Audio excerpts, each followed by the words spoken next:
परप्रांतीय नागरिकांची महाराष्ट्रात दादागिरी वाढत असलेली पाहायला मिळते। कल्याणमधील प्रकरणानंतर रायगडमध्ये पेणमध्ये एका भाजीवाली महिलेनं स्त्रियांना हिंदी में बोलो असं विधान करत दादागिरी केलेली होती।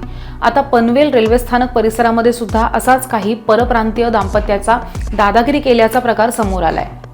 राधिका राजेश सावंत असं मारहाण झालेल्या महिलेचं नाव आहे आणि ह्या महिलेला रघु गुप्ता आणि त्याची बायको ह्या दोघांनी मिळून मारहाण केली आहे आणि यानंतर ह्या महिलेनं मनसेकडे ह्याची तक्रार केल्यानंतर मनसेनं ह्या दोन्ही दाम्पत्याची मारहाणी संदर्भात पोलखोल सुद्धा केली आहे।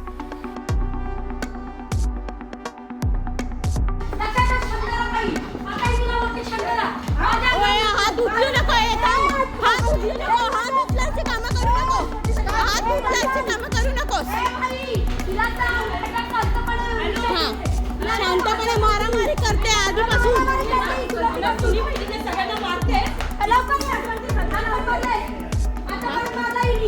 मारामारी कसली करते? किती मारलं तुम्ही? मारलेला आहे, कपडे पण फाडलेले आहेत, तू कपडे फाडलेले आहेत आमचे। तू किती स्टार्टिंग आलीस तेव्हाच मारायला लागलीस तू आम्हाला।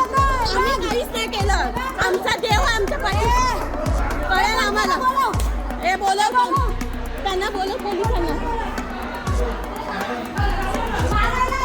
तुला कसं काय? तुला का मारलं? तुला का मारलं? तुला का मारलं? तुला मी काहीच बोलायला नाहीये। तुला का मारलं? तुला का मारलं? तुला कोणी ना मारलं? ए थांबा, ए थांबा, तुम्ही थांबा। ए परत खाली आलो, परत आलो। मारायला तू आलं, मारायला आम्हाला यायचं नाही। मग थांबा, पोलीस येतात, थांबा। नाही मारायला अंगावरती, अंगावर मारायला इकडे तुम्ही इकडे। ए थांबा, थांबा, पोलीस येत, पोलीस येईपर्यंत थांबा।